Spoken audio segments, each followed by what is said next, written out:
Well, it's true, but right now my focus is on winning at Nationals. With this team. One thing I can say is that I'm here because of them.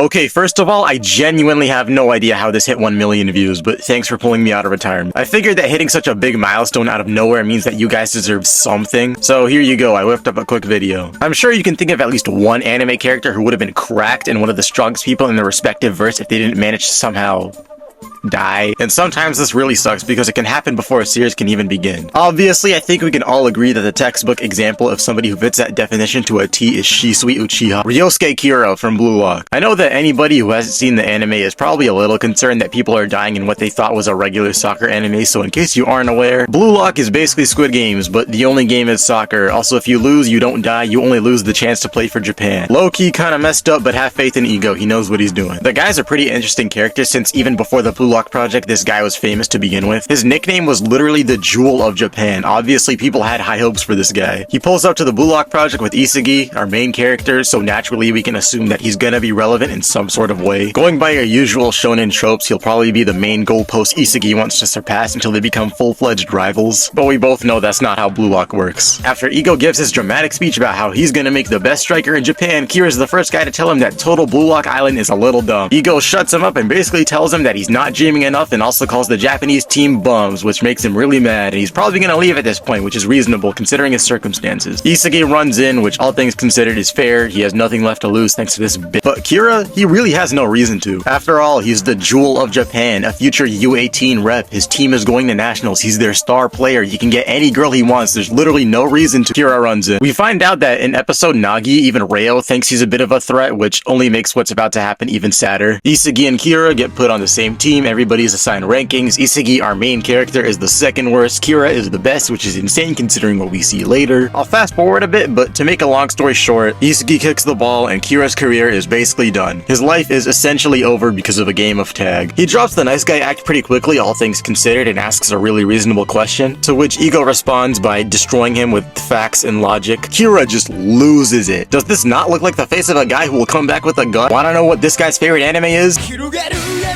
After that, Kira leaves. The Blue Lock project continues for another 300 chapters and that's it. Kira never comes back. As of chapter 300, Kira has not appeared once. Not even a small, slight, tiny cameo. Only in flashbacks where his face showed up for 0.2 seconds, I think. Let's move on to what makes Kira so special in the first place and why he's still occasionally brought up within the Blue Lock community. Got a high soccer IQ. Like, you see the bigger picture, you know? If we were on the same team, you'd hit some amazing passes to me for sure. Oh, thank you.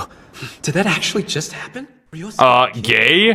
Gay alert! Kira being the highest ranked dude in Team Z is a pretty cool feat if we're being honest. It should be the strongest player. What, me?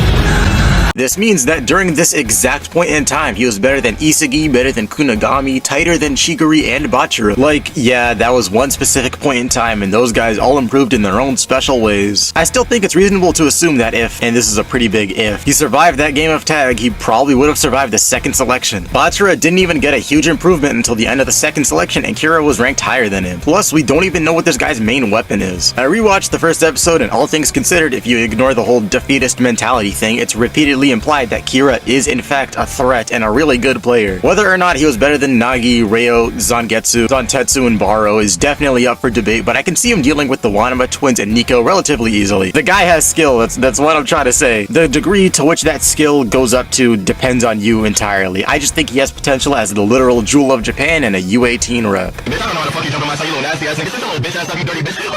It has been 300 chapters and this guy hasn't shown up at all. Kira Copers barely even exist at this point, especially when you consider that there's a certain character in the manga who's really important and is probably going to have his own big coming back arc soon enough. Furthermore, Ego tells us straight to our face that Kira isn't cut out to be a striker. In fact, Blue Lock goes out of its way to prove this exact point in a multitude of ways, whether it be through Ego's speech right here, or Sai's yapping right there, or Sendo's entire character. At least before his development, he's kind of cool now, I can't lie. Narratively speaking, his entire thing demonstrates that Ego is right and that Blue Lock isn't like any other sports anime. Bringing him back for whatever reason is going to lead to a character arc that's been done before, and Blue Lock probably wants to resolve current character arcs instead of introducing an old redundant one. I guess what I'm trying to say is that there's really no point in bringing him back. He served his purpose and there's really not more his character can do. Bachira came out of nowhere! We've repeatedly seen time and time again that Blue Lock changes people. Aside from the most obvious examples, you have Bachira, whose entire style of playing changed along with his main motivation for playing soccer. Chigury was very fine with the idea of giving up his dreams, all things considered, but changed his mind and outlook on life within one single game. Is it really too crazy to suggest that Kira could become an egotist as well? If Aiku could change his team player mentality, then Kira probably could as well. Heck, even Sendo changed, albeit just a little. What I'm getting at is that given the evidence in the manga, it isn't outrageous to say that Kira would improve enough to survive in Blue Lock. How long he survives is up to you, but the point still stands. And if you want to be a bit more meta and acknowledge some real world stuff, then I do actually have a pretty interesting idea regarding Kira. I know a lot of people get on Blue Lock's case for being a bit unrealistic for a sports manga, especially when compared to something like Aoashi. Is that how you say it? Comparing Blue Lock to other more realistic sports-based manga is going to be a bit weird considering that it's more like a battle shonen than anything. But the one thing I see being consistently brought up regarding this point is the whole stance on Blue Lock's huge focus on ego. From what I've seen online, a lot of people are willing to let slightly unrealistic things like Loki's ridiculous speed or the mere existence of Blue Lock Man slide. But when you have a bunch of people play a team sport and repeatedly focus on the idea of playing on your own being a really good thing and a key indicator of who's the best, some people just aren't going to get past that. Especially for those who have seriously played soccer or any other team-based sport. I'm not saying Blue Lock has never ever had teamwork ever, don't quote me on that. Now what if Kira comes back somehow? The method doesn't matter, he could have locked off ego to get back in if you know what I mean. Maybe he goes to a different country, I don't know. And he's up against Blue Lock and by extension represents the very thing Blue Lock doesn't stand for, the team mentality. I don't know, I think ego had a better word for it. I'm just making stuff up on the fly. This is a pretty strange what if, but Kaneshiro addressing this through a battle of ideals with Isagi and Kira would be pretty cool to see when you consider just how much Kira goes against Blue Lock's ideology. The man joined just to prove ego wrong after all. This whole setup's ridiculous. Listen.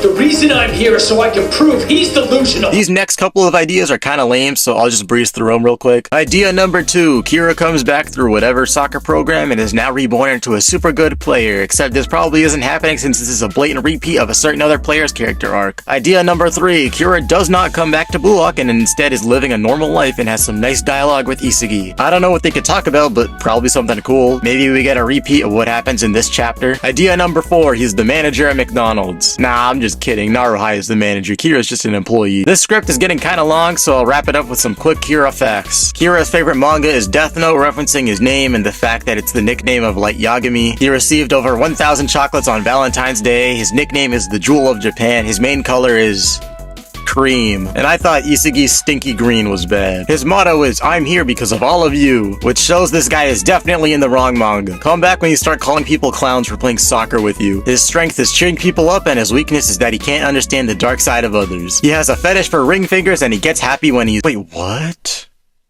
Did I read that right? He gets happy when he's praised and sad when he's underrated, and his favorite animal is a hawk too. Is Kira coming back?